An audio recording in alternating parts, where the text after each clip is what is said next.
Welcome back दोस्तों। आज आ गए फिर हम राजनगर विधानसभा क्षेत्र के माननीय विधायक श्री रामप्रीत पासवान जी से बात करेंगे और 5 वर्षों का जो उनका रिपोर्ट कार्ड है, आज वो रिपोर्ट कार्ड सारे टॉपिक पे बात करेंगे। सारा आप लोगों का जो भी क्वेश्चन है, जो भी जनता लोगों का भी क्वेश्चन है कि क्या हुआ है, विकास कैसे हुआ है, सारे चीज में हम बात करेंगे।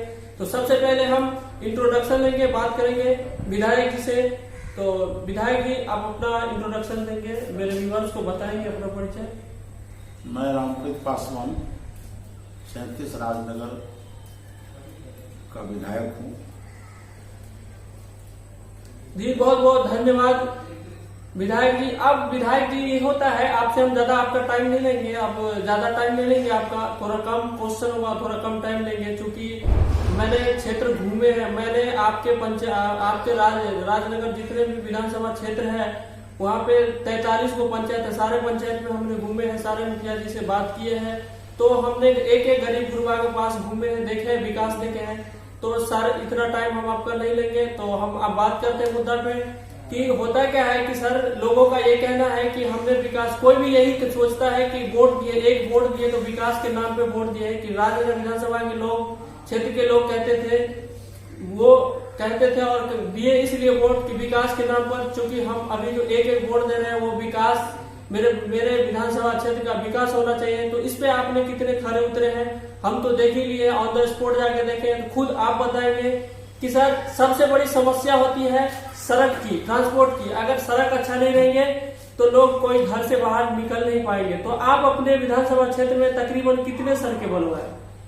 देखिए, जब मैं यहाँ से चुनाव लड़ा, एक बार लड़ा, हार गए, दोबारा हार गए, तिबारा यहाँ के मतदाताओं ने मुझे आशीर्वाद दिया और मैं विजयी हुआ। जहाँ कहीं भी वोट मांगने के लिए गए तो वहाँ का लोगों का 2 डिमांड था कि मुझे सड़क नहीं और बिजली नहीं। तो मैं आपको बता दूं कि राजनगर विधानसभा में 25 पंचायत राजनगर और 18 पंचायत मराठाड़ी है। एक भी पंचायत नहीं है जहां हमने रोड नहीं बनाया है। नंबर 1, मैंने तकरीबन 300 रोड बनाने का काम किया है। RWD के द्वारा, प्रधानमंत्री जी के द्वारा, प्रधानमंत्री जी सड़क, MMGSY मुख्यमंत्री के द्वारा जो RWD से बनता है, उसके अलावा MR के द्वारा, विश्व बैंक के द्वारा ब्रिक्स से सड़क बनता है, वो ब्रिक्स से वहां से, ये सभी मिलाकर के 300-325 सड़क हमने बनाने का काम किया है। और मैं 2 दिन में अपना प्रगति रिपोर्ट छाप रहा हूं मतदाताओं को देने के लिए। तो सड़क का मैंने जाल बिछाया है और एक एक गांव में सड़क बनाने का काम किया है और 95% सड़क में बना लिया।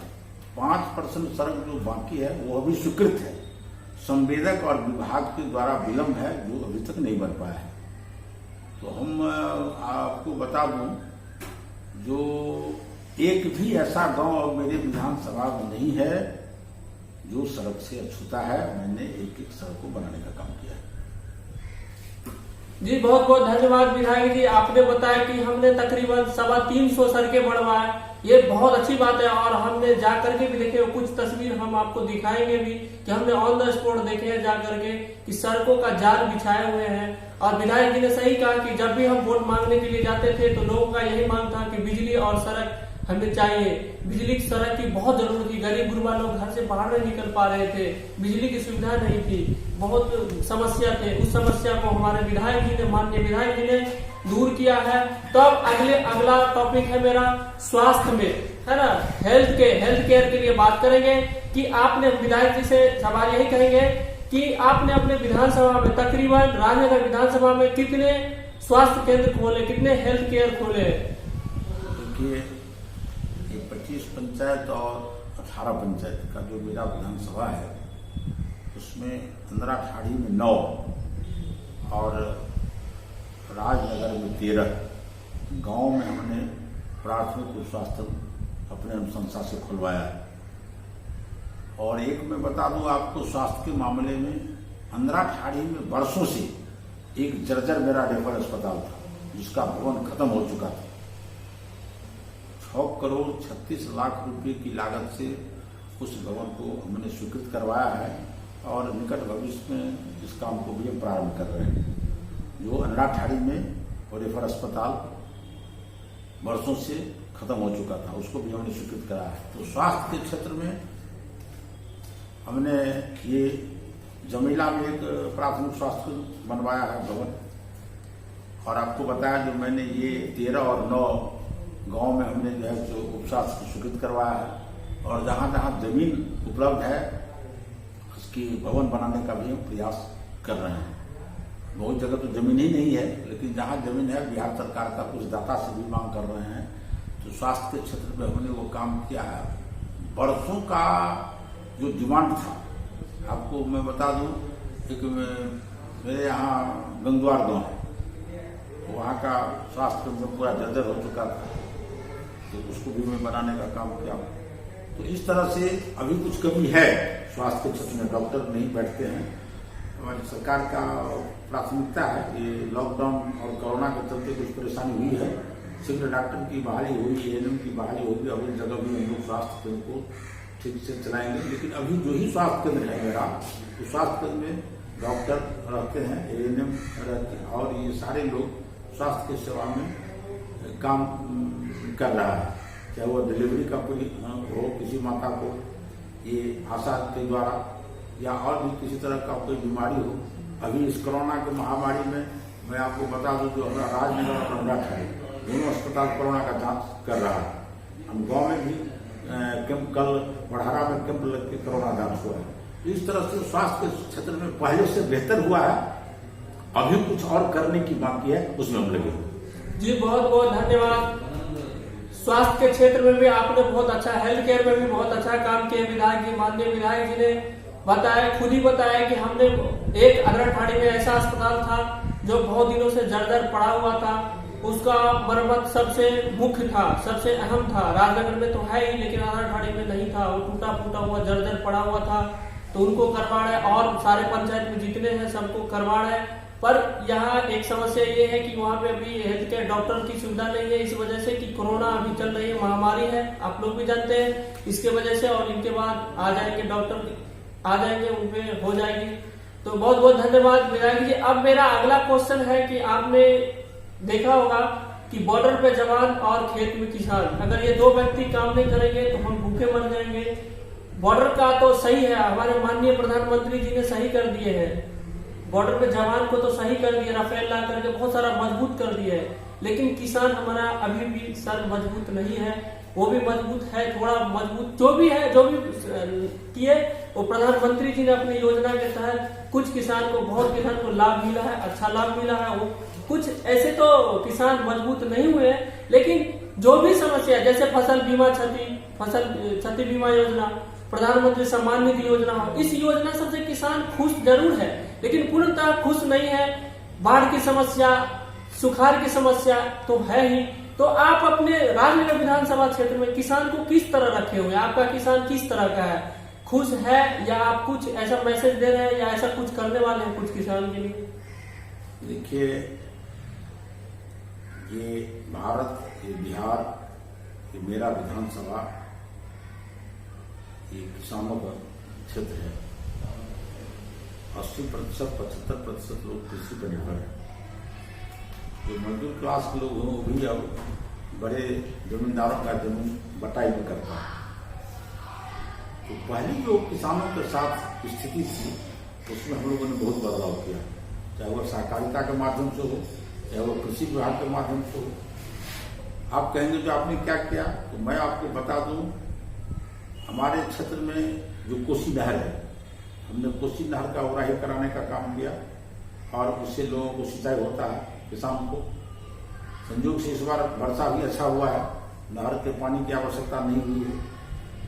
और जब से केंद्र में हमारे माननीय प्रधानमंत्री जी का शासन हुआ है, और आदरणीय प्रधानमंत्री नरेंद्र मोदी जी प्रधानमंत्री बने हैं, तब से उन्होंने जो किसान की चिंता की है, आज तक किसी सरकार ने नहीं की थी। 74 वर्ष आजादी के बाद भी जो भी कुछ किसान के लिए किया है, वो मेरी ही सरकार ने किया है। हम ही लोग किए, चाहे वो बिहार सरकार हो या भारत सरकार हो। प्रधानमंत्री जिस योजना को लागू किए हैं किसान सम्मान निधि, और सबसे बड़ी बात ये जो किसान अपना उपज कहीं भी भारत में जाके बेच सकता है, ये एक सबसे बड़ी उपलब्धि हुई है। उस पर कहीं कोई ब्रेक नहीं है और न कोई टैक्स है। किसान चाहे, हमारे मधुबनी राजनगर का किसान चाहे तो अपना सब्जी दिल्ली में जाके बेचे, कहीं कोई रोक नहीं है। तो ये एक सबसे बड़ी उपलब्धि हुई है। और किसान का जो लागत है उसका दुगुना करने के लिए सरकार प्रयासरत है और हम लोगों ने किया भी है। कहेंगे जो हमने बीज दिया है, खाद दिया है, और किसान का जो मेरा कृषि विभाग है यह नया प्रयोग करके मिट्टी जांच करके किसान भवन प्रखंड में बना के यहाँ ट्रेनिंग देके किसान सलाहकार हो या समन्वयक हो, कृषि विभाग के हमारे वैज्ञानिक हो, हम लोग बार बार किसान मेला यहाँ लगवाते हैं। माने हर महीना पर, हर 2 महीना पर जिला में भी लगता है और मेरे यहाँ भी लगता है। किसान मेला लगा के सबसे पहले तो हम लोग किसान को जो भी उपकरण है खेती का उस पर सब्सिडी देते हैं, चाहे वह ट्रैक्टर हो या कुदाल हो, छोटा से छोटा भी चीज पर हम लोग सब्सिडी देते हैं। दूसरा, खेती का लाभ गुना हो, उसमें सब तरह की खेती का श्री विधि से हम लोग खेती करवाते हैं।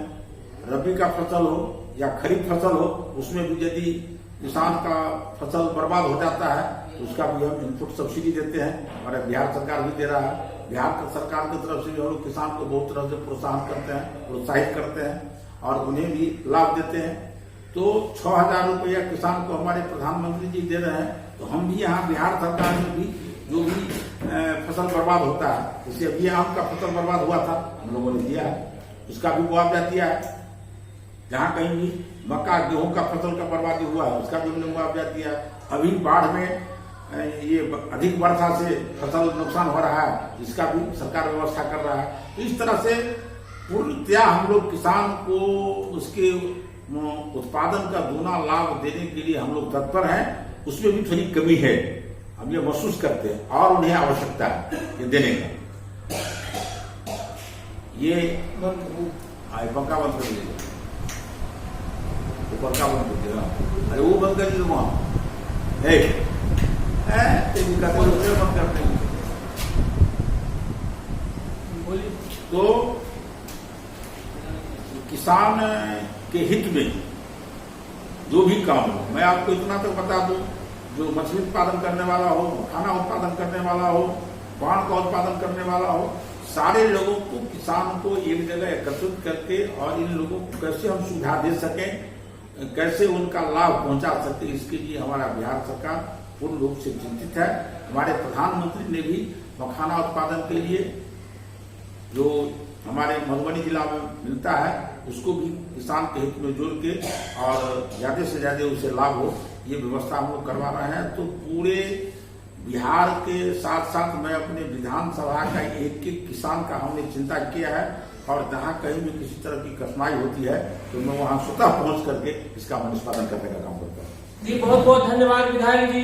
सबसे पहली बात ये है कि सारे किसान को ये चीज मैसेज जाना चाहिए। अगर किसान भाई मेरे बात को सुन रहे हैं तो ये चीज गौर करके सुन लीजिए। आप लोग के लिए खुशखबरी है, शायद आप लोग को नहीं पता होगा ये जी, कि विधायक जी ने बताया कि हम अपना फसल, किसान अपना फसल चाहे दिल्ली क्यों ना हो, कलकत्ता क्यों ना हो, कहीं भी जाके राज्य से केंद्र सरकार तक कहीं भी अपना बेच सकते हैं, उसके लिए कोई टैक्स नहीं है। ये अच्छी बात है, क्योंकि हमारा फसल यहीं पे बिकता था और उपजे में ज्यादा पैसा लगते थे और पैसा हमको कम आता था, यहीं पे बेचते थे। अगर हम दूसरे स्टेट में जाकर बेचेंगे तो जरूर है मुनाफा जरूर होगा। तो सारे किसान ध्यान दीजिए इस बात को, इसको आप, ये केंद्र सरकार की और बिहार सरकार की योजना है, इस योजना का आप लाभ उठाइए, आप कहीं भी जाकर बेच सकते हैं। जी बहुत बहुत धन्यवाद विधायक जी, आपने अपने किसान को मजबूती तरह से रखे हुए हैं और जो कुछ भी कमी है अब काम चल रहा है और काम होगा। किसान के लिए बहुत बड़ी काम हो रहा है, केंद्र सरकार भी और राज्य सरकार भी सोच रहे हैं,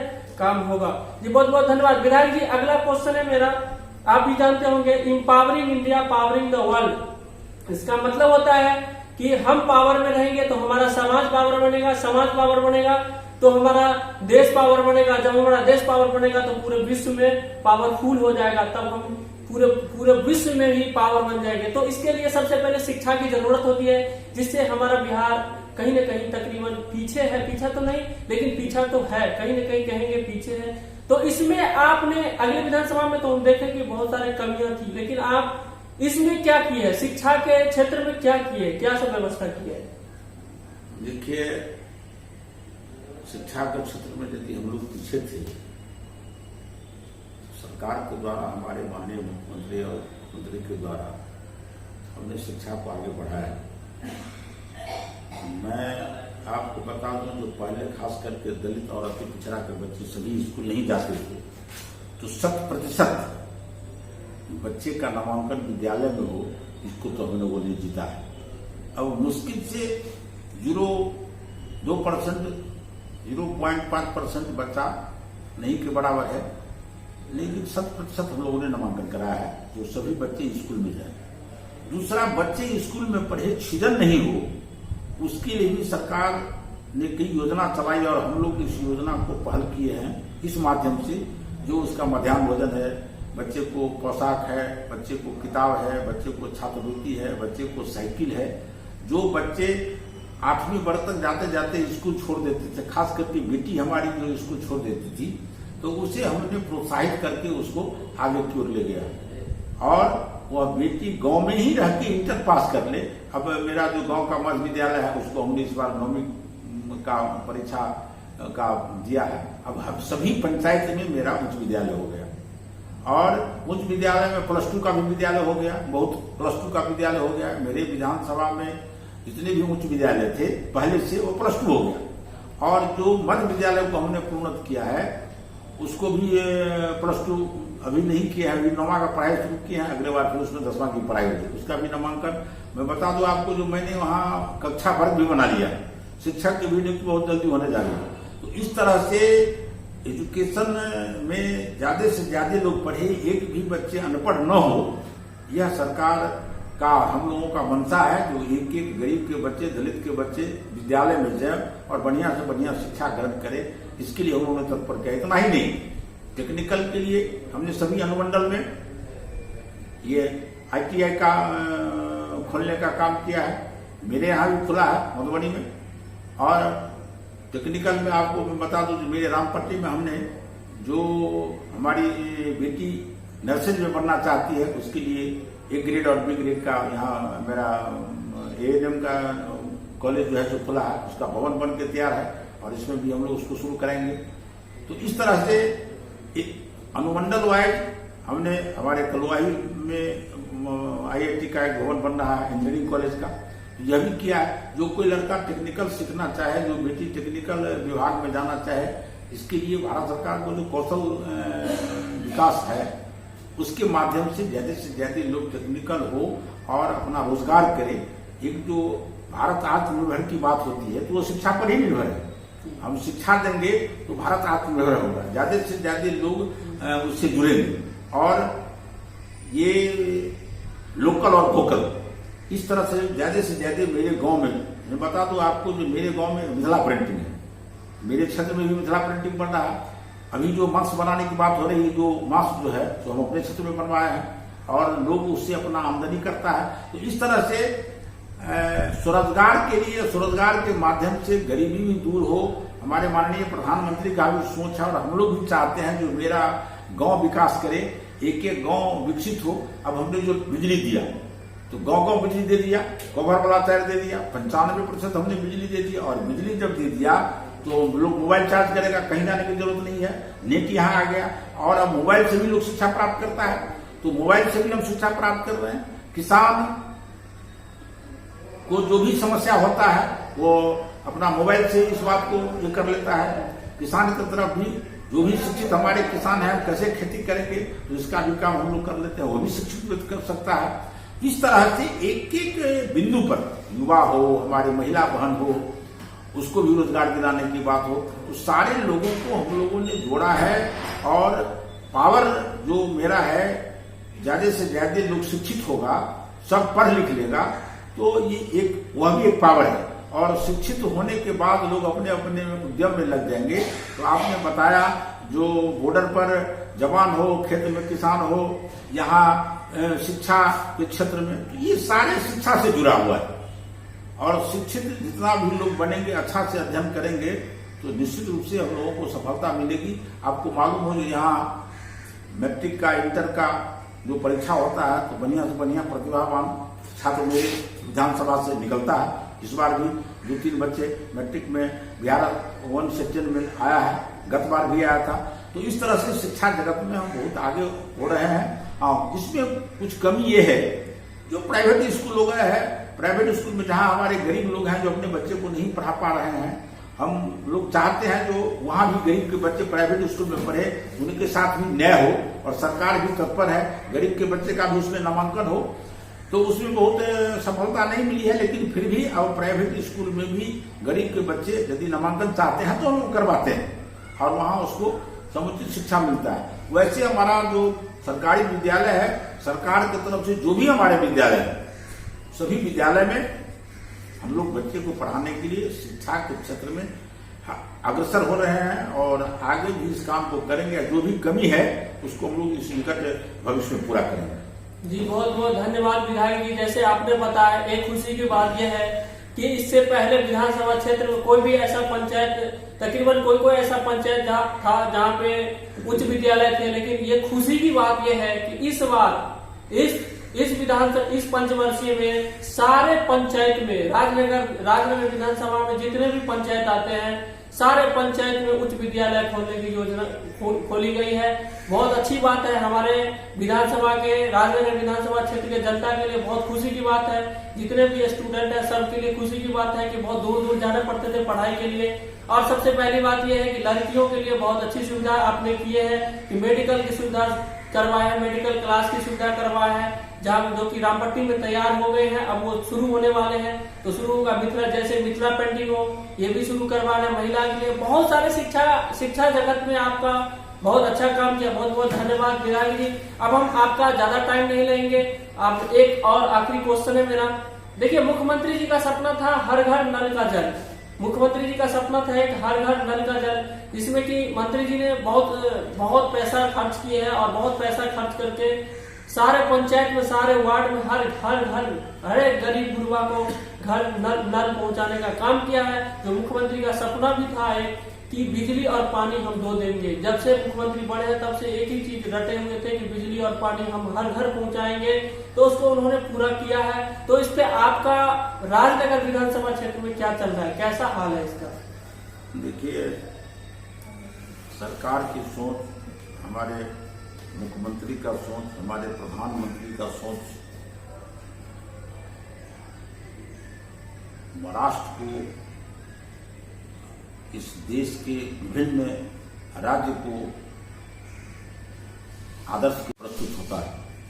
हम जो करते हैं, हमारे जो मुख्यमंत्री करते हैं, उसका नकल दूसरे राज्य के भी लोग करते हैं, दूसरे देश के लोग करते हैं। पानी से बहुत सारा बीमारी होता है, खासकर कि गरीब जो लोग हैं, जो फर्स्ट लेयर का पानी पीता है, आयरन युक्त पानी पीता है, तो उसके बच्चे पानी से बीमार पड़ते हैं और पानी से बहुत सारा बीमारी होता है। तो सरकार का सोच था, जो गांव में हमने सड़क बना दिया, घर घर में हमने बिजली लगवा दिया, तो सबको एक समान पानी मिले, शुद्ध पानी मिले, इसकी व्यवस्था ने सरकार किया। और इस लोकतंत्र में काम को साझा करके, एक दूसरे का सहयोग लेकर के इस काम को करने का सरकार ने तरीका अपनाया। जो सभी वार्ड में वार्ड सदस्य हैं, मुखिया जी हैं, वार्ड सदस्य के माध्यम से नल जल का व्यवस्था करेंगे और एक तरह का पानी सबको मिलेगा, जिससे उनके बच्चे वो अपने स्वस्थ रहेंगे और पानी की बर्बादी भी रुकेगी। अभी वो अपने यहाँ लोग पानी को संचय नहीं करके बहुत बर्बाद करता है। अभी हमारे मुख्यमंत्री ने जल जीवन हरियाली अभियान चलाया था, उसमें स्पष्ट था जो हम लोग जल का संचय करें, हरियाली बनाएं, जिससे जीवन लोगों का सुरक्षित हो। इसी पर जीवन सुरक्षित है, जल जीवन पर। तो इसके लिए हम लोगों ने अभियान चलाया। तो योजना बहुत अच्छी है, लेकिन अभी वो शुरू हुआ है, उसमें पहले ही कुछ लोग, हम लोगों के यहाँ जो व्यवस्था है उसमें पहले ही कुछ लोग कहता है कि ये योजना सरकार का सफल नहीं होगा। हम लोग कहते हैं जो सफल होना है, अभी शुरू है और शुरू में कुछ कठिनाई होती है। योजना को सफल होना है, नल का जल हम लोगों को मिलेगा, उसमें थोड़ी कठिनाई हो रही है, ग्रामीण क्षेत्र के स्तर पर जहां पाइप गाड़ना है, लोगों को होता है कि पाइप गड़ेगा, पानी उसमें बढ़िया मिलेगा कि नहीं मिलेगा, इस तरह का बहुत लोग जो निगेटिव सोचते हैं उनके चलते थोड़ी परेशानी हो रही है। लेकिन मैं आपको बता दूं, ये बहुत अच्छी योजना है और आज न कल इस योजना को सफल होना है। अभी हम लोगों को उससे बहुत ज्यादा सफलता नहीं मिली, मात्र 25% सफलता मिली है, 75% सफलता नहीं मिली है। मैं आपको सही बात बताता हूँ, इसलिए आधुनिक क्षेत्र में घूमे हैं और हम स्वतः जानते हैं उसमें हम कोई राजनीति नहीं करना चाहते और न किसी को डार्क में रखना चाहते हैं। ये काम में थोड़ी शिथिलता हुई है, सरकार के द्वारा इंजीनियर लोगों की बहाली हुई है, वार्ड सदस्य जो हमारे बहुत पढ़े लिखे नहीं समझ पा रहे हैं, इस तरह से किसी के मन में है जो ये होगा ही नहीं, तो कहीं न कहीं बिजली का अभाव है, जिसके चलते कहीं लोग गांव में वो पाइप नहीं बिछाने दे रहा है, तो ये सब थोड़ी कमी है। लेकिन हम लोग गांव में घूम करके लोगों को समझा रहे हैं जो बहुत ही अच्छी योजना है और लोग अब उस पर पहल करने लगे हैं और पहल करने लगे हैं, तो ये योजना अब शुरू होगा। तो उस आपको मैं कहा जो 25% वार्ड में पानी निकलना शुरू हो गया है, शेष बाकी है। तो अभी कुछ कठिनाई हो रही है, लेकिन वो निश्चित रूप से सफलता मिलेगा। जैसे मैं आपको उदाहरण जरूर बता दूं, शौचालय निर्माण, तो शौचालय निर्माण था तो लोग गरीब लोग करिए नहीं रहा था, लोगों के मन में था नहीं पैखाना बाहर फिरना है। लेकिन अब देख लीजिए 95% लोग अब शौचालय का यूज करने लगा है और इस तरह से जो लोग नहीं भी शौचालय बनाया धीरे धीरे बना रहा है। तो इस तरह से जैसे जैसे लोगों को हम लोग मोटिवेट कर रहे हैं, जहां शिक्षा नहीं था दूर दूर से, खास करके हम जिस समाज से दलित समाज से आते हैं, तो दलित समाज के लोगों के पास में जमीन की कमी थी, घर नहीं रहने का था, शौचालय कहाँ बनाए। लेकिन फिर भी अब हम लोगों को प्रेरित कर रहे हैं, सरकार से अनुदान मिलता ही है, अपनों कुछ पैसा लगा करके, खास करके उसमें जो माता बहन है उनका बहुत अच्छा सहयोग है। ये लोग भी अपने पुरुष को, अपने पति को प्रेरित करते हैं जो शौचालय घर में होना चाहिए, जिससे गंदगी फैलता है, बीमारी होता है। तो उसी तरह से ये नल जल योजना जो है वो बहुत अच्छी योजना है। ये शुद्ध पानी मिलेगा और लोग स्वस्थ रहेंगे, शुद्ध पानी पीने से बीमारी नहीं होगा, डॉक्टर के पास नहीं जाना पड़ेगा। अभी शुरू में कुछ कठिनाई है, लेकिन निश्चित रूप से सफलता मिलेगी नल जल योजना में। जी बहुत बहुत धन्यवाद विधायक जी, आपने अच्छी बात बताया नल जल योजना के बारे में। कुछ निगेटिव ऐसे हैं, गांव के लोग समझ नहीं पाते हैं निगेटिव की वजह से। देखिए आप लोग भी समझ लीजिए कि अगर ज्यादा गहराई का पानी रहेगा, 300-400 फीट से निकलता है पानी, वो अच्छा है, या 100-150 फीट से निकलता है वो अच्छा है? अच्छा तो वही है ना, आपका जल ही एक बच्चे से हम लोग पढ़ते आ रहे हैं, बचपन से आप लोग भी जानते हैं कि जल ही जीवन है। सही में ये एकदम राइट बात है कि जल ही जीवन है। अगर जल हमारे शरीर में अगर अच्छा जाएगा तो हमारा हेल्थ अच्छा रहेगा। और इसका काम मुख्यमंत्री जी और प्रधानमंत्री जी जो भी सरकार है सब योजना अच्छी तरह से चला रहे हैं और फायदा होगा इसका। जब आपको फायदा होगा तब आप लोग जानिएगा कि ये योजना कितना सफल गया। जी बहुत बहुत धन्यवाद विधायक जी। अब हम आपको ये ज्यादा नहीं समझ लेंगे, उससे तो ज्यादा टाइम हो ही गया, लेकिन ज्यादा नहीं, एक और क्वेश्चन है आपसे कि आपने अपने पंचायत, अपने विधानसभा क्षेत्र में तकरीबन कितने गरीब गुरबा को आवास दिलवाए? प्रधानमंत्री आवास हो, और महात्मा गांधी जी का एक सपना था, महात्मा गांधी जी कहते थे 15 अगस्त 1947 के बाद उन्होंने कहा कि हम आजाद अभी तक नहीं हुए हैं, आजाद हम उस दिन हो जाएंगे जिस दिन हमारा भारत पूरा स्वच्छ हो जाएगा। इस स्वच्छ मिशन पे हमारे प्रधानमंत्री जी ने स्वच्छता अभियान चलाया, शौचालय हर घर बनवाने का अभियान चलाया। तो इसमें शौचालय बना, बहुत बना, हमने क्षेत्र में जाके घूमे हैं कि तकरीबन 98%, 100% तो नहीं कहेंगे, लेकिन 98% लोगों के पास अभी शौचालय है, जिनके पास घर नहीं है लेकिन शौचालय है। तो इस पे तो हम पूरा ये कहेंगे कि हम मेरे तरफ से 100% ओके है। हम आप लोग को दिखाएंगे कि कुछ ऐसे प्रूफ है मेरे पास, कुछ क्या आप अपने पंचायत में देखेंगे, हर रिकॉर्ड है, सारा कुछ है, दिखाएंगे। लेकिन इसमें तो बहुत अच्छा है, लेकिन आवास कितने दिलवाए आप ये बताएंगे थोड़ा? देखिए, पूर्व की सरकार के द्वारा आवास की राशि को बंदरबांट किया जाता था, गरीबों को ठगा पूर्व की सरकार ने। खास करके जो पहले हम लोगों से 15 साल पहले जिनकी सरकार थी, जो भी महागठबंधन के नाम पर है, ये लोग गरीब को ठगने का काम किया। वोट जरूर लिया लेकिन उसका काम नहीं किया। मुझे कहने पर कतई संकोच नहीं है। ये जो भी इंदिरा आवास के नाम पर पैसा मिलता था, पहले इंदिरा आवास नाम था उस गरीब को, उसका ऐसा न दोहन होता था, इस दोहन के कारण गरीब का घर नहीं बन सका। कोई कुर्सी दिया, किसी ने लिंटर किया, लेकिन छत किसी का नहीं हुआ। अंत में वो एस्बेस्टस देके रहना शुरू किया, इसलिए जो उसको जो पैसे मिलते थे उसका 50% बंदरबांट हो जाता था, जिसके कारण ये काम नहीं हुआ। वो नगद पैसा देना, खाता में देना, तो पहले से मुगल के जैसे बैठे रहना या पहले ही जाकर के उससे ठग लेना गरीब से, ये परंपरा पहले से था, जिसके चलते गरीबों का घर नहीं बना। हमारे माननीय प्रधानमंत्री ने इस इंदिरा आवास का नाम प्रधानमंत्री आवास योजना रखा और 1.5 लाख रुपया, इतना बढ़िया घर का नक्शा है, जो उसी में खाना बनाने का भी है, उसी में शौचालय है और एक घर भी है। तो गरीब को सभी को छत हो, ये सपना हमारे प्रधानमंत्री जी का और हम लोगों का भी है। हम लोग भी गरीब परिवार से आए हैं और हम लोग भी चाहते हैं कि सभी गरीब को छतदार घर मिले। तो इस तरह से अपने क्षेत्र में आज भी 15 अगस्त को गया था, हमारे यहाँ जो नए वीडियो साहब आए उनको हमने कहा था, जो इसमें जहाँ कहीं भी प्रधानमंत्री आवास में बिचौलिया है उसको आप दूर करें और एक एक आदमी को ये पैसा दिला करके उसको घर बनाने का काम करें। और आपका जो कर्मचारी है निचले स्तर पर, उससे लिखवा लें, जो अब मेरे पंचायत में एक भी व्यक्ति ऐसा नहीं है जिसको छतदार घर नहीं, वो लिखाया मुझसे, आज मैंने कहा है। तो हम लोग एक एक गरीब का पूरा डाटा हम अभी नहीं ले पाए हैं, लेकिन सरकार की तरफ से, प्रधानमंत्री की तरफ से जो भी ये 5 साल में पैसे आए हैं, तो हम समझते हैं तकरीबन सभी पंचायत में 100, 150, 75, इससे कम नहीं, उससे ज्यादा करके ही गरीबों का आवास बना है।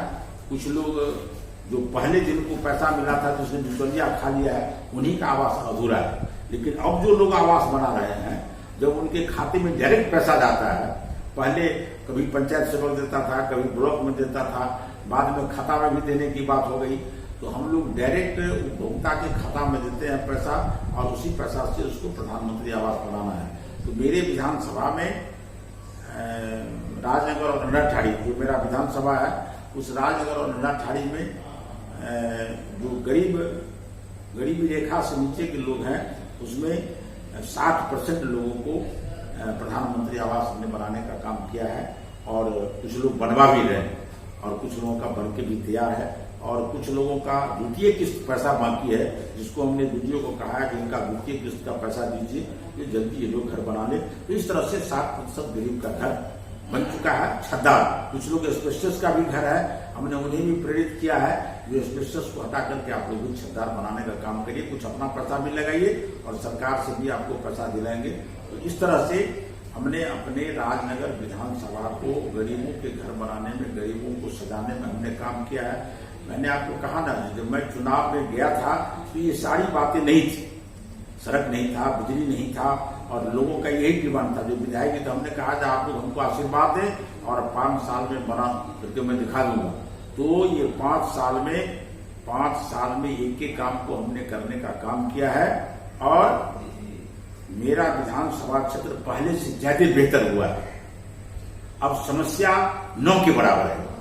मैं गरीब से गरीब आदमी, कहीं कोई भूखे नहीं है, बदन पर कपड़े की पहले जो बात थी वो नहीं है। सभी लोग को सरकार के द्वारा जो राशन मिलता है वो भी मिलता है, लोगों ने गैस भी लिया है और उसका सब्सिडी भी मिल रहा है। इस तरह से गरीबी, वो हमारे माननीय प्रधानमंत्री और मुख्यमंत्री, हमारी जो सरकार है उसके द्वारा गरीबी हटाने की बात है, तो हमने गरीबी भी हटाया और विधानसभा को सुंदर बना करके हमने सजाया है और एक एक काम को करने का काम किया है। तो इस तरह से आप जब किसी गांव में जाएंगे तो पहले केवल फूस ही नजर आता था, लेकिन अब आपको फूस कम, हाँ फूस का घर है लेकिन उसमें लोग माल मवेशी बांधता है, लेकिन जो रहने वाला घर है वो छतदार है। तो छतदार घर भी बना है, उसमें कुछ एस्बेस्टस है, उसे भी लोग चेंज करके धीरे धीरे एस्बेस्टस के घर को भी छतदार बना रहे हैं। तो इस तरह से 60% गरीबों का घर जो है तो छतदार बन चुका है और हमने बनवाने का काम किया। जी बहुत बहुत धन्यवाद विधायक जी। आपने बताया कि हमारे विधानसभा क्षेत्र में 60% लोगों ने छत वाले घर बना लिए। वो लोग जो बीपीएल के तहत आता है, बिलो पॉवर्टी लाइन, जो गरीबी रेखा से नीचे बसर करने वाला लोग होता है, वो लोग अभी छत में रह रहे हैं, छत के नीचे रह रहे हैं, अंदर घर बना लिए, 4 दीवारी में रह रहे हैं, बहुत अच्छे तरह से घर बनाए हैं। ये प्रधानमंत्री आवास योजना के तहत है। पहले इंदिरा आवास योजना थे, इसमें लुटेरा खसेरा थर्ड पार्टी होता था और सारे पैसा लूट के खा जाते थे, गरीब गुरबा के पास नहीं पहुंचते थे। अब हम विधायक जी से एक और बात कहेंगे। आपने विधायक जी एक बात सुना ही होगा कि राजीव गांधी कहते थे केंद्र सरकार से कि 1 रुपया अगर केंद्र से आता है तो यहाँ पर लागू के पास आते आते 5 पैसा बचता है, तो उसको तो हमारे माननीय प्रधानमंत्री जी ने खत्म कर दिए। नरेंद्र मोदी जी ने एकदम खत्म कर दिया। डायरेक्टली लागू को अगर 1 रुपया वहां से भेजा जा रहा है तो 1 रुपया आएगा, 5 रुपया भेज रहा है तो 5 रुपया आएगा। तो इसके तहत गरीब गुरबा को, कितने गरीब गुरबा को आपने अपने विधानसभा क्षेत्र में पेंशन जो होता है, वृद्धा पेंशन, विधवा पेंशन, विकलांग पेंशन, इसके तहत आपने कितने गरीब गुरबा को पेंशन दिलवाए? क्योंकि यही मुख्य स्रोत होता है। जो एजेड हो जाते हैं, जो बुढ़ापा हो जाते हैं, उनका यही एक आशा रह जाता है कि हमको पेंशन मिले। जो विकलांग रहता है इसी पे आश्रित रहता है। हमने तकरीबन कहीं न कहीं देखे, हर एक गाँव में जाकर घूम के देखे हैं। तो आपने अपने विधानसभा में कितने पेंशन दिलवाए? खरीद देखिए, जिस पेंशन योजना की आपने चर्चा की है, तो ये वो भी पूर्व की सरकार में पेंशन में भी घोटाला होता था। एक बार 6 महीना का पेंशन दिया, 200 रुपया, तो 1200 रुपया हुआ, तो 600 रुपया दिया, 400 रुपया, 600 रुपया नहीं दिया। नकदी भुगतान करता था, साल भर का पैसा रखे हुए था सरकारी कर्मचारी, और गरीब को नहीं मिलता था। लेकिन वर्तमान में सरकार के द्वारा जो भी पेंशन योजना है, वृद्धजन पेंशन योजना, विधवा पेंशन योजना, विकलांग पेंशन योजना, ये सारे पेंशन उनके खाते में जा रहे हैं। कहीं कोई बिचौलिया हो भी नहीं। अब उस खाता में उसका पैसा जा रहा है, और वो पैसा 3 महीना पर, 2 महीना पर, 4 महीना पर पैसा आता है, और वो अपना उठाता है गरीब। सबसे ज्यादा उसमें मैं आपको बता दूं, पहले था जो बीपीएल परिवार के लोग जो गरीबी रेखा में हैं, 60 बरस हो गया तो उन्हीं को पेंशन मिलेगा। लेकिन हमारे माननीय मुख्यमंत्री और उप मुख्यमंत्री ने, वर्तमान सरकार ने, वो गरीबी रेखा हटा दिया। कोई भी व्यक्ति यदि वह पेंशन लेना चाहता है, उसकी उम्र 60 साल से अधिक हो गया है, तो उसे 400 रुपया महीना देने का काम सरकार शुरू किया है।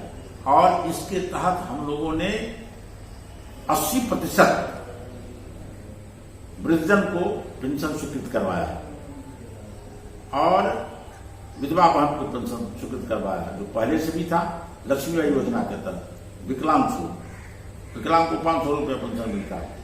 तो अब गांव में इक्का दुक्का कहीं लोग मिलते हैं पेंशन के लिए। पहले जो था हाहाकार, जो हमको पेंशन नहीं मिलता है, हमको पेंशन नहीं मिलता है, अब वो समस्या खत्म हो गया। मैं आपको बता दूं, जो अब सारे वृद्धजन को पेंशन योजना लागू हो गया, और वो पेंशन चालू भी हो गया। तो मैं अपने विधानसभा क्षेत्र में पहले से जो पेंशन मिलता था वो तो मिलता ही था। उसमें कुछ टेक्निकल कठिनाई हुई, किसी के नाम में गलती और खाता में गलती, जिसके चलते उसको भी हम लोगों ने सुधार करवाया। तो इस तरह से अब पेंशन के मद में 90% लोगों को हमने पेंशन स्वीकृत करवाया है यहाँ पूरे अपने विधानसभा में, और 90% वृद्धजन को पेंशन मिल रहा है। अब जो लोग पेंशन नहीं लेना चाहते हैं वही केवल वंचित है। लेकिन जिनको इच्छा है, मैंने स्वतः अपने से कितने लोगों को पेंशन स्वीकृत करवाया है, वो केंद्र अधिक पर ले जाकर के आरटीपी सेंटर पर वो ले जाकर के हमने गांव घर में जब निकलते हैं, यदि अब कोई वृद्ध कहता है कि विधायक जी हमको पेंशन नहीं मिलता है, तो इनको तुरंत गाड़ी पर बैठाते हैं, इनका फॉर्म ले लेते हैं, इनका पासपोर्ट फोटो ले लेते हैं, और वहां जाके लाइन में खड़ा करके इनको स्वीकृत करवा लेते हैं। इस तरह से तो सैकड़ों आदमी को हम स्वतः जाकर के, हमारे कार्यकर्ता लोग भी करवाए हैं, पंचायत स्तर और लोग अपने से जिज्ञासा को भी करवाया है। तो इस तरह से 90% लोगों को हम लोगों ने वृद्धावस्था पेंशन कहा ना आपको, जो मैं एक एंगल किसी को हम लोगों ने नहीं छोड़ा। अभी कुछ विकलांग पेंशन में व्यवधान हो गया था, तो मैं स्वतः पटना विभाग में जाकर के उसको निराकरण करवाने का काम किया। अभी तुरंत 18 में विकलांग लोगों का पेंशन कुछ टेक्निकल फॉल्ट के चलते कठिनाई हो गई थी, तो हम वहाँ कार्यालय में पहुंच करके उसको सुधार करवाने का काम किया है और बहुत जल्दी उस विकलांग लोगों को भी पेंशन मिल जाएगा। तो सरकार की तरफ से जो भी योजना मिलता है, हम चाहते हैं कि उस गरीब को डायरेक्ट इसका फायदा मिले, गरीब के लोगों को मिले। तो इस तरह से हम चाहते हैं कि एक एक गरीब को इसका लाभ हो। और अपने से जब मैं क्षेत्र में भ्रमण करता हूं तो किसी वृद्ध को देखता हूं तो पूछता है, बाबा आपको पेंशन मिलता है, दादी पेंशन मिलता है, तो कहता है हाँ, तो खुशी होती है। और जो कहता है नहीं मिलता है तो हम कहते हैं चलिए उसका आप फोटो फॉर्म का व्यवस्था करिए, मैं आपको पेंशन स्वीकृत करवा देता हूँ। तो इस तरह से मैं उस काम को किया हूँ और 90% लोगों को पेंशन मिल रहा है। और इसमें सारे लोग हमारे पदाधिकारी कार्यकर्ता भी तत्पर हैं और विभाग के पदाधिकारी को अब तो कुछ उसमें मिलना नहीं है, तो बिचौलिया तो अब कुछ है नहीं, डायरेक्ट खाता में जा रहा है। इसलिए पेंशन के बारे में मेरे क्षेत्र में जो वृद्धजन लोग हैं या विधवा बहन है, विकलांग है, सभी लोगों को पेंशन मिल रहा है और हम उसमें काफी मदद किए हैं, लोगों को दिलवाए। जी बहुत बहुत धन्यवाद। आप लोगों ने सुना कि राजनगर विधानसभा क्षेत्र में 90% लोगों को पेंशन मिल रहा है, ये बहुत अच्छी बात है। पहले बहुत ऐसे थे पेंशन में भी बिचौलिए सब आ गए थे, कैश ट्रांजैक्शन होते थे, उनको पहले ऐसे ही पैसे बंटवारा किया जाते थे, लेकिन वो समस्या दूर हो गए। अब डायरेक्टली लाभों को मिलता है। थर्ड पार्टी थे पहले, अब थर्ड पार्टी सब पार्टी खत्म हो गए। अब डायरेक्ट केंद्र से आता है और या राज्य से, जो भी है राज्य सरकार का है, वहां से पैसा आता है, सीधे लाभों को खाते में पैसा जाता है। जी बहुत बहुत धन्यवाद। पेंशन में भी आपने विधायक जी बहुत अच्छे काम किए हैं और विधायक जी ऐसे विधायक नहीं है, हमारे बहुत अच्छे विधायक है। जो भी लोग अगर कहीं पेंशन के लिए रुके हैं कहीं भी है, तो आप लोगों ने सुना ही कि खुद जा करके वो अपना करवा देते हैं। इनको जो भी समस्या है सारी समस्या को दूर करते हैं। अब विधायक जी से हम आखिरी सवाल करेंगे। अब सवाल कुछ नहीं कि अभी जो चल रहे कोविड-19 कोरोना महामारी, इसमें हमारे केंद्र सरकार और राज्य सरकार दोनों ने मिलकर बहुत सारे फंड चलाए थे। जैसे केंद्र सरकार ने सारे गरीब गुरबा को अन्न नवंबर तक जो भोजन, जो चावल की व्यवस्था है वो कर दी है पूरे सारे गरीब गुरबा को। वैसे राज्य सरकार भी बहुत सारे व्यवस्था की, साबुन, सैनिटाइज छिड़काव है ना, मास्क के वितरण। तो आपके विधानसभा क्षेत्र में क्वारंटाइन सेंटर पे उनका भोजन, उनको उनके लिए पैसा, बहुत सारे सुविधा दिए थे। इतना सुविधा दिए थे कि बिहार बचा है अभी तक, मतलब इतना तो नहीं लेकिन बचा है, नहीं तो बिहार खत्म हो गया होता कोरोना से। क्योंकि जितने भी यहाँ के प्रवासी आधे से ज्यादा लोग होते हैं वो शहर जाकर के अपना जॉब नौकरी करते हैं। तो हम ये बताएंगे विधायक जी से कि आपने अपने विधानसभा क्षेत्र में इस पे कितने पहल किए, कितना काम हुआ है इस पे? देखिए, जब से ये कोरोना महामारी हुआ, देश स्तर पर लॉकडाउन हुआ, मैं प्रधानमंत्री को बधाई देता हूं जो पहले सतर्क हो गए और भारत के नागरिक को उन्होंने बचाने का काम किया। मैं अपने मुख्यमंत्री जी को भी बधाई देता हूं, इस कोरोना में अपने स्तर से हमारे मुख्यमंत्री कहते हैं जो यहाँ यदि किसी को विपदा में कुछ हो तो विकास का पहला पैसा उसी का हक है। तो ये विपदा की घड़ी में स्वास्थ्य मंत्री और हमारे सरकार के सभी पदाधिकारी मिलकर के जो ये काम किए हैं अपने आप में सराहनीय है। पूरी भारत से जो भी कामगार मजदूर भाई यहाँ आए उनको ट्रेन से पहुंचाया गया। कुछ लोग अफवाह के चलते शुरू में हमारे विपक्ष के लोगों ने अफवाह फैलाया, मैं बस देता हूँ, ये करता हूँ, वो करता हूँ, किसी ने कुछ दिया नहीं। केवल अफवाह फैला करके हमारे मजदूर भाई को परेशान करने का काम किया। हम लोग उसे कहते थे जो आप लोग शांत रहें, जहाँ कहीं भी है वहाँ सरकार इसकी व्यवस्था करेगी और व्यवस्था हुआ। और सारे आंकड़ा तो नहीं है मेरे पास में अभी, लेकिन मैं आपको बता दूं जो मधुबनी जैसे शहर में और मधुबनी जिला में लाखों लोग ट्रेन से आए और हम लोगों ने इनके लिए यहाँ व्यवस्था भी किया। हम खास करके अपने राजनगर में जितने भी सेंटर बने थे, इस विपदा की घड़ी में उस समय में भी हम घूम करके वहाँ मुआयना करने का काम किया, देखा। हम लोगों ने उनके भोजन का व्यवस्था किया, रहने का व्यवस्था किया। जो 14 दिन का क्वारंटाइन था उसमें रह करके लोगों को अपने अपने घर भेजने का काम किया। अभी कोरोना महामारी है ही, तो पहले ये व्यवस्था नहीं था, लेकिन अब प्रखंड स्तर पर मेरे विधानसभा में अंडा ठाड़ी और राजनगर दोनों जगह कोरोना का जांच होता है। मैं स्वतः कराया हूँ जांच, और भी हमारे जितने भी स्टाफ थे वो जांच कराए हैं। तो इस तरह से वहाँ जांच हो रहा है। जहाँ जांच नहीं हो रहा है वहाँ तो नहीं, लेकिन जहाँ जांच हो रहा है वहाँ पता चल जाता है कि क्या है। तो इस कोरोना के महामारी में हम लोग पूर्णतया सतर्क हैं। हमारे गांव के, हमारे समाज के, हमारे विधानसभा के एक एक लोग सतर्क हैं। और आज जैसे झंडोत्तोलन हुआ तो जो इसका नियम बना हुआ है, दूरी है, मास्क है, ये हाथ में सैनिटाइजर लगा के जाना है, तो हम लोग इसका पालन करते हैं और लोगों से भी आग्रह करते हैं अपने सतर्क रहिए और दूसरों को भी सतर्क रह पाइए, तो कम से कम इस महामारी से हम लोग बचें। तो इस तरह से हम लोग पूर्ण रूप से अच्छा काम किया है और पूरे समाज के लोग प्रसन्न हैं। मैं आपको बता दूं, जो भी बाहर से मजदूर क्लास के भाई हमारे आए, नौजवान भाई आए, सभी लोग प्रसन्न है जो सरकार ने हम लोगों के लिए इतना किया और हम लोगों ने करके दिखाया है। लोगों को स्वस्थ होकर के, अभी भी मेरे ही क्षेत्र में क्वारंटाइन सेंटर है रामपट्टी में, वहां आप जाकर के देखिए, बहुत अच्छा व्यवस्था है, ऑक्सीजन का व्यवस्था है, भोजन का व्यवस्था है। और वहां जो भी लोग जाते हैं आलोचना करने के लिए, विपक्ष के लोग आलोचना करते हैं, वहां जाते नहीं है, कहीं से कुछ बोल दिए। लेकिन सत्यता यही है जो हम लोग पूरी तत्परता के साथ महामारी में आम मतदाता के साथ हैं। जो बीमार लोग हैं इनका जांच कराते हैं, उनका समुचित इलाज होता है। अभी भी, आज भी मेरे राजनगर में वो जांच हुआ है। जो भी लोग वहां पहुंचते हैं, हम लोग भी लोगों को प्रेरित करते हैं, यदि आपको शंका हो तो जांच करा लीजिए।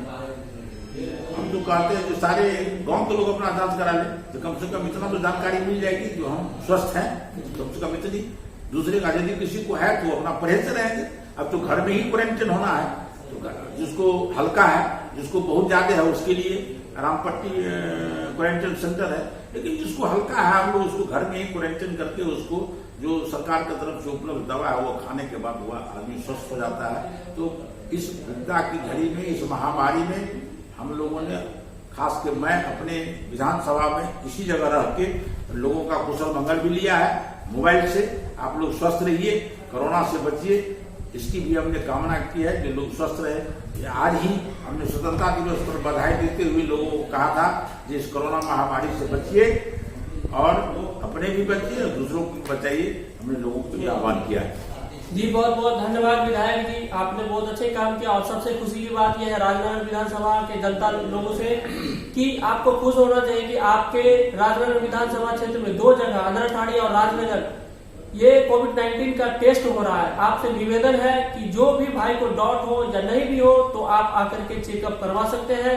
ये बहुत अच्छी सुविधा दिलवाए है राज्य सरकार ने और केंद्र सरकार, जो भी है सरकार के माध्यम से ये चीज चलवाई जा रही है। बहुत बहुत अच्छी बात है। बहुत धन्यवाद इसके लिए विधायक जी को कि गरीब गुरबा का ये बहुत फायदेमंद की बात है कि यहाँ के पास में आकर के आपके प्रखंड में जांच हो रही है, अच्छी बात है। तो अब हम विधायक जी से विदा लेंगे, लेकिन संक्षेप में एक छोटा सा बात कहना चाहेंगे। विधायक जी भी संबोधित करेंगे सबको, कुछ छोटा सा संक्षेप में बोलेंगे, कहने के लिए बोलेंगे कि आप लोग भी जानते हैं और हम भी जानते हैं, विधायक जी भी जानते हैं, चूंकि अगला चुनाव होने वाला है, अगला चुनाव भी होने वाला है। इस चुनाव को देखते हुए विधायक जी आप लोगों को क्या कुछ मैसेज देना चाहते हैं, संदेश? तो विधायक जी से जानेंगे कि आप क्या कहना चाहते हैं विधायक जी, अगला चुनाव भी होने वाला है। देखिए, चुनाव आयोग का स्पष्ट आदेश है, समय पर चुनाव होगा और हम लोग भी तैयार हैं चुनाव को समय पर। मैं अपने मतदाताओं से एक ही आग्रह करता भी हूं और आज भी कर रहा हूं। ये जब उन लोगों ने 5 साल पहले मुझे आशीर्वाद दिया और कहा जो विधायक जी, जो हम लोगों को सड़क और बिजली नहीं है, बरसों से मेरा जर्जर अंदरा ठाड़ी का अस्पताल नहीं है, पलार का स्लूइस गेट बरसों से पड़ा हुआ है, नहीं है, इस पर आप ध्यान दें। तो मुझे खुशी इस बात से है जो मैंने 95% सड़क बना दिया है, 95% गांव में बिजली लग गया है और जहां कहीं भी बाकी है वो भी संवेदक हो और सरकार के स्तर पर लंबित है और कोरोना के चलते वो भी हो जाएगा। बरसों से पड़ा स्लूइस गेट पलार में अधूरा था, उसको हमने 7 करोड़ रुपए की लागत से बनाया और जर्जर रेफर अस्पताल हमने बनाया। अंदरा ठाड़ी के लिए मुख्य डिमांड थी। इतना ही नहीं, ये जो मेरा कमला है नदी, उसका दोनों बांध कालीकरण होगा, इसका भी हमने व्यवस्था किया। तो मैं अब अपने मतदाता से, आज ही मैं गया था तिलई, एक दुख की घड़ी में 3 बच्चे पानी में डूब के मर गए हैं। मुझे बहुत, मैं दुखी हूँ इस बात से, लेकिन मैं वहां जाकर के लोगों को कहा है, तो मैं अब चुनाव में जब आऊंगा तो मैं आपके यहाँ जो काम किया हूँ वो मजदूरी हमको चाहिए। तो हमने जो 5 साल उस क्षेत्र में रह करके मतदाता ने जो काम कहा था मैंने किया, और अब उस क्षेत्र में हम सीधे जाते हैं तो कहते हैं जो मैंने आपका वादा पूरा किया, मुझे आप मजदूरी दें और एक बार और मौका दें और पुनः बिहार में सरकार बने एनडीए का। इसी विश्वास के साथ में लोगों के बीच में जाता हूं और इन्हें प्रणाम भी करता हूं, बधाई भी देता हूं और कहता हूं जो आपने जो काम मुझे सौंपा मैंने पूरा किया, अब मुझे मजदूरी चाहिए। और लोग सहर्ष इस बात को स्वीकार करते हैं कि नहीं विधायक जी आपको मजदूरी मिलेगा। तो निश्चित रूप से हम चंद शब्दों में अपने मतदाता को प्रणाम करता हूं और पुनः इनसे आशा रखता हूं जो निकट भविष्य में जब चुनाव होगा तो ये लोग मुझे जिस तरह से पहले आशीर्वाद दिए हैं इस बार भी आशीर्वाद देंगे। जी बहुत बहुत धन्यवाद विधायक जी, आपसे मिलकर बहुत अच्छा लगा। आपने सारे गरीब गुरबा का जितने भी क्वेश्चन थे, जिनके पेट में, जिनके अंदर में ये निकल नहीं रहा था, ऐसे था क्वेश्चन, लेकिन आपसे पूछे, आपसे कैसे बात करें, आज हमने सारे बात का सारा बात आपसे पूछे, आपने अच्छी तरह से जवाब दिया।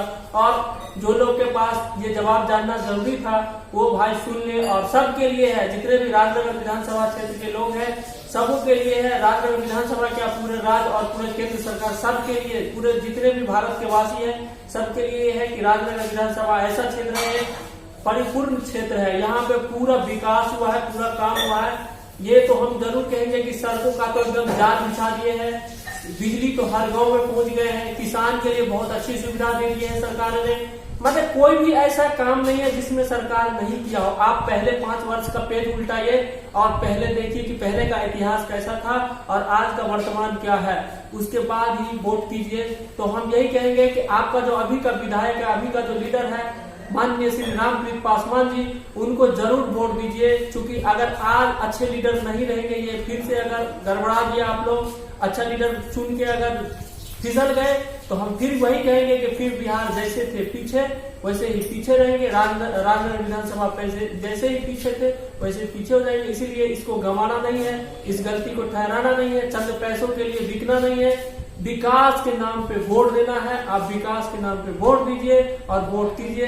यही मेरा आप लोगों से निवेदन है कि विकास हुआ है, हम आपको ऑन द स्पॉट दिखाएंगे और दिखा भी रहे हैं कि विकास हुआ है। और आप भी जानते हैं कि कितना विकास हुआ है। इसलिए बिचौलियों के पास में नहीं पड़ना है, थर्ड पार्टी के पास में, किसी के पास में नहीं, किसी का कहा सुना मत मानिए और विकास के नाम पर वोट दीजिए। जी बहुत बहुत धन्यवाद विधायक जी, आपसे हम लेंगे विदा। अब देखते रहिए आपका मधुबनी न्यूज। मिलते हैं अगले प्रखंड और अगले पंचायत।